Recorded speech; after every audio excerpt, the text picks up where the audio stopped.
ચિત્રપદાની 2 અર્થાત ચિત્ર દ્વારા દર્શાવાતા શબ્દો, તેના દ્વારા આપણે સંસ્કૃતમાં વપરાતા વિવિધ શબ્દોનું જ્ઞાન મેળવ્યું. પરંતુ હવે એ આપણે પરીક્ષામાં કેવી રીતે પૂછાઈ શકે અને આપણે કેવી રીતે એના જવાબ આપવાના છે, એના માટે અહીં આપણે વિશેષ પ્રશ્નોત્તર જોઈએ કે આપણે પરીક્ષામાં જો પૂછવામાં આવે ચિત્ર આપીને કે આ શેનું ચિત્ર છે, તો આપણે એનો જવાબ કેવી રીતે આપવાનો છે, એવા વિવિધ પ્રશ્નો દ્વારા આપણે અહીં અભ્યાસ કરીશું. જુઓ, અહીં પહેલો પ્રશ્ન આપેલો છે કે નીચેના પ્રશ્નોના જવાબ વિકલ્પોમાંથી શોધીને લખો. અર્થાત તમને કોઈ એક પ્રશ્ન આપેલો હોય અને એના માટે 4 વિકલ્પ હોય, એમાંથી કોઈ એક વિકલ્પ છે એ સાચો છે, તો તમારે એ શોધી અને જવાબ લખવાનો છે.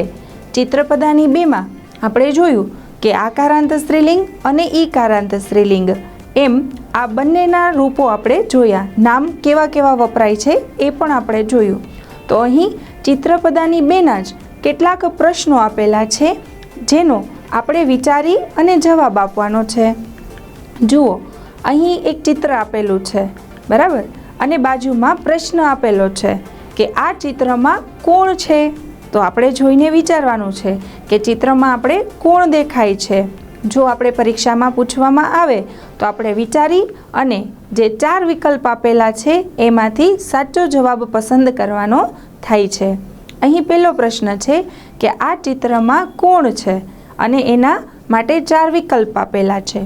પહેલું છે બાલહ, બીજું છે જનઃ, ત્રીજું છે બાલિકા અને ચોથું છે માલા. તો હવે આપણે ચિત્રમાં જોઈએ તો આપણે ખબર પડે કે એક નાનકડી છોકરી દેખાય છે, તો સાચો વિકલ્પ છે બાલિકા, જે આપણે અલગ કલરથી દર્શાવેલો છે એ જવાબ છે. અહીં પહેલા પ્રશ્નનો જવાબ આવશે બાલિકા. એવી જ રીતે જુઓ, અહીં બીજું ચિત્ર આપેલું છે અને બાજુમાં પૂછેલું છે કે આ ચિત્રમાં શું છે. હવે તમે વિચારો જરા કે આ ચિત્રમાં તમને શું દેખાઈ રહ્યું છે, તો તરત જ તમને એ ખ્યાલ આવશે કે આ ચિત્રમાં એક ફ્લાવર પોટ છે, જે આપણા ઘરમાં સુશોભન માટે આપણે વાપરીએ છીએ.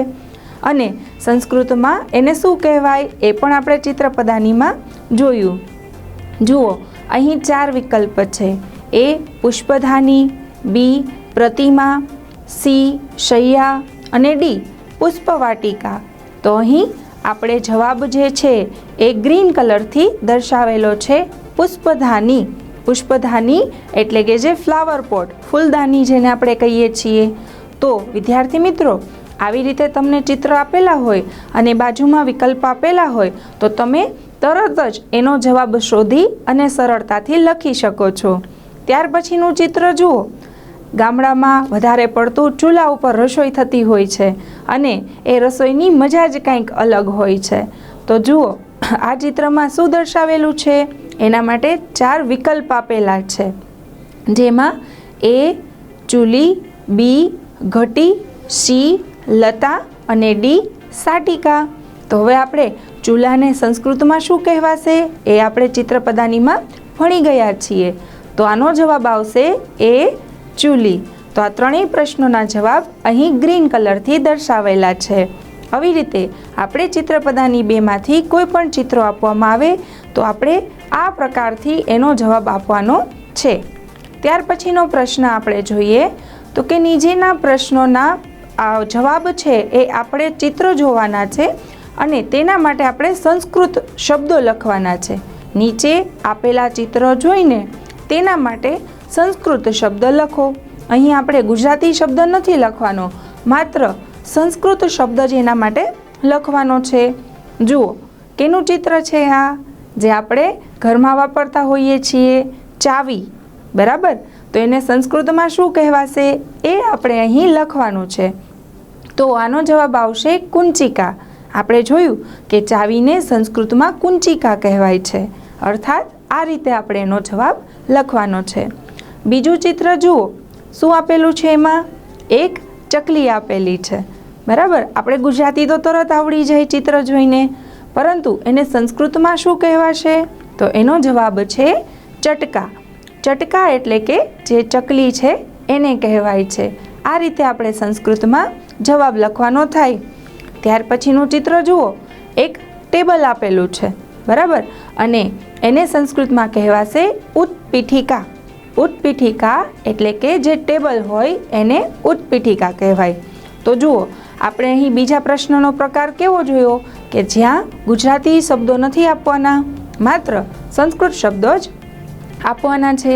ચિત્ર જોવાના, વિચારવાનું, એનું ગુજરાતી શું થાય એ આપણે યાદ કરવાનું અને પછી એનો સંસ્કૃત શબ્દ આપણે લખવાનો થાય.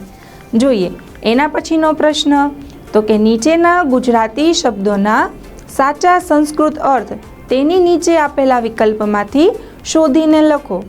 અર્થાત અહીં ગુજરાતી જે શબ્દો આપેલા છે એના સંસ્કૃત અર્થ આપેલા છે, આપણે એમાંથી સાચો અર્થ શોધી અને લખવાનો છે. જુઓ, પહેલું છે થાળી. જમવા માટે આપણે ઉપયોગમાં લઈએ છીએ ને. થાળી શબ્દનો સંસ્કૃત અર્થ ખાલી જગ્યા થાય છે. અહીં 4 વિકલ્પ આપેલા છે. પહેલું છે ઉત્પીઠિકા, બીજું છે સ્થાલિકા, ત્રીજું છે પેટિકા અને ચોથું છે ચૂલી. તો થાળીને સંસ્કૃતમાં શું કહેવાશે? સ્થાલિકા. તો આનો સાચો જવાબ છે સ્થાલિકા, જે ગ્રીન કલરથી આપણે દર્શાવ્યો છે. તો આ રીતે પણ પ્રશ્નો પૂછાઈ શકે છે. બીજો પ્રશ્ન જોઈએ, ઘડિયાળ શબ્દનો સંસ્કૃત અર્થ ખાલી જગ્યા થાય છે. હવે ઘડિયાળને સંસ્કૃતમાં શું કહેવાશે?